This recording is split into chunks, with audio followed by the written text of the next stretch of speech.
À la bonne heure, brave légionnaire. Servez d'exemple aux autres. On ne présente pas le plus glorieux régiment du monde.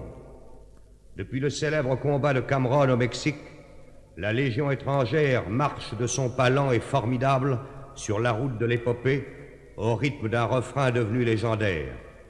Honneur et fidélité, voici la Légion. Bonjour camarades, je vous salue. No coffee, no worky.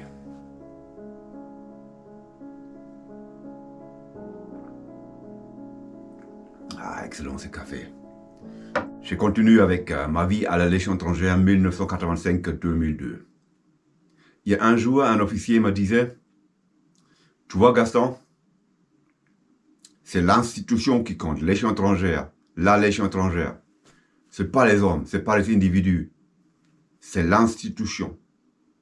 L'homme en soi-même n'est rien. » Je n'étais pas d'accord, je n'étais pas du tout d'accord. Parce que moi je pense que chaque homme qui serve ou qui a servi à la Légion étrangère est important ou était important. Chacun laisse son empreinte. Chacun, à sa manière, apporte quelque chose à l'institution. Et chacun, à sa manière, est important. Il y a combien d'hommes qui ont servi à la Légion étrangère jusqu'à présent? Combien? 250 000? 300 000? Beaucoup sont morts. D'autres étaient blessés. Il y avait des courageux. Il y avait aussi des lâches. Il y avait des gens venus de tous les pays. Il y avait toutes les races, il y avait toutes les religions. Il y avait toutes les opinions. Il y avait toutes les couleurs.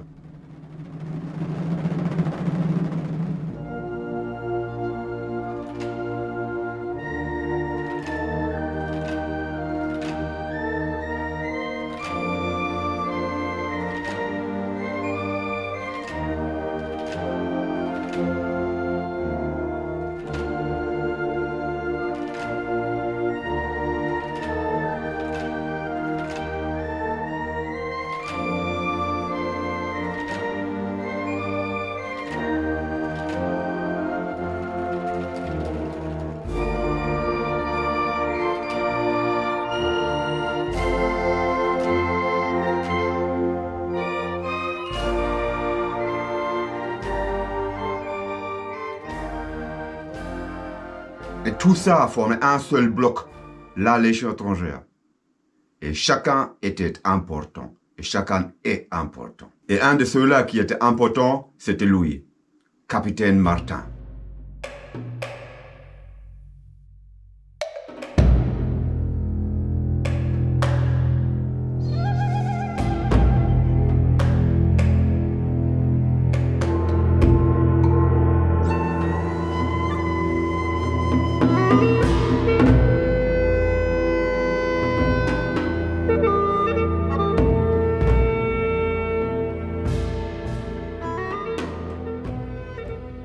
Capitaine Martin, c'était mon commandant d'unité à la 3e compagnie du 3e régiment étranger d'infanterie. Pendant 2 ans, c'était notre boss, notre chef. Vous connaissez le capitaine Antoine Mattei, du 3e RI, qui a servi à la Légion étrangère pendant la guerre d'Indochine?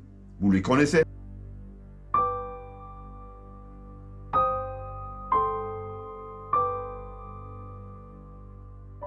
Vous savez ce qu'il disait ses supérieurs sur lui, sur Mattei? Il disait que ce n'était pas un officier normal.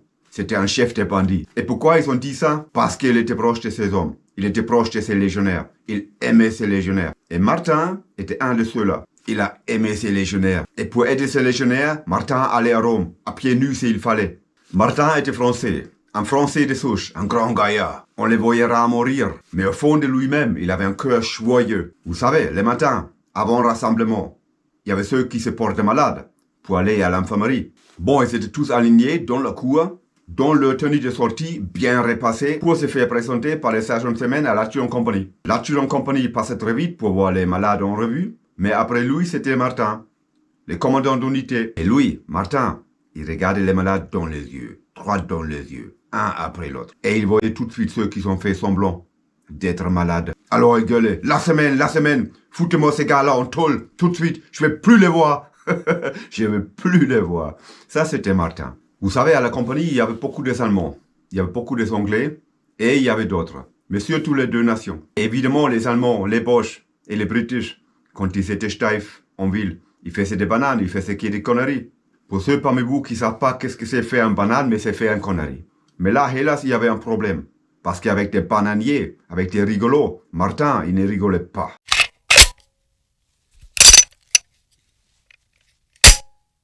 Vous savez comment ça se passait avec Martin? Mais déjà, tu étais en tenue de sortie, bien repassé avec toutes les plis là où il fallait. Et surtout pas des plis là où il fallait pas. Tu frappes à la porte du capitaine. Oui, entrez. Tu rentres, tu fermes la porte et tu te présentes. Vous connaissez tous la présentation légionnaire. Le capitaine te regardait tranquillement. Bon, légionnaire marche pro, qu'est-ce que t'as fait encore comme connerie? Bon, mon capitaine, hier j'étais pauvre, j'ai bu un peu trop. Après, je suis allé en ville, j'avais pas de titre de permission. Et c'est la police militaire qui m'a chopé. En disant ça, t'étais toujours au gardez-vous. Attention, tu ne bougeais pas. Il faut dire qu'à notre époque, les bananes légionnaires, ils étaient tous à peu près pareils. Ils étaient liés aux filles, à l'alcool, tu manquais du respect envers la police militaire. Hein, t'as pas salué la police militaire. Soit tu étais manquant à l'appel ou tu sortais sans titre de permission. Ou t'as fait un bagarre, voilà. Et chaque fois, si c'était un banane comme ça, vous savez ce qu'il fait Martin? Normalement, il avait le droit de te foutre en tôle. Mais Martin, il n'a pas fait ça. Vous savez ce qu'il a fait? Il s'est mis debout. Il allait 1-2 pas vers toi. Et boum! Il t'a mis un steak, mon pote, avec des mains grands comme des couvercles de shot. Et voilà, c'était réglé. C'était réglé. Ça, c'était la manière de Martin de punir. Et pourquoi il a fait ça? Parce que Martin, il savait très bien. S'il te fout en tôle, et si tu avais des inscriptions dans les carnets de chansons, dans ton carnet de chants, dans ton dossier, quoi, tout ça, toutes ces inscriptions, c'était mauvais pour ta carrière. C'était un handicap pour ta carrière. Et si tu as beaucoup de choses marquées dans ton carnet de chansons, mais un journée, ça se paye. Et Martin, il savait ça très bien. Il a compris. Et pour cette raison-là, il voulait pas te foutre en tôle. Il était fair, il était juste. Et un jour, je me rappelle très bien, j'allais faire mon CME. Certificat militaire élémentaire. Le cours pour être un caporal, quoi. Caporal's course. Et je fallait passer rapport chez le capitaine. Je frappe à la porte. Je rentre. Je me présente. Martin me laisse d'abord au gardez-vous. Puis il se lève. Il va vers les fenêtres. Il ouvre les fenêtres. Et il me fait un signe de venir. Donc on était tous les deux scotchés à la fenêtre. Et en bas, il y avait le peloton de l'Adjutant-Chef Falco qui passa en chantant. C'était des élèves caporaux. Et ils chantaient Es steht eine Mühle im Schwarzwälder Tor. Die klappert so leis vor sich hin.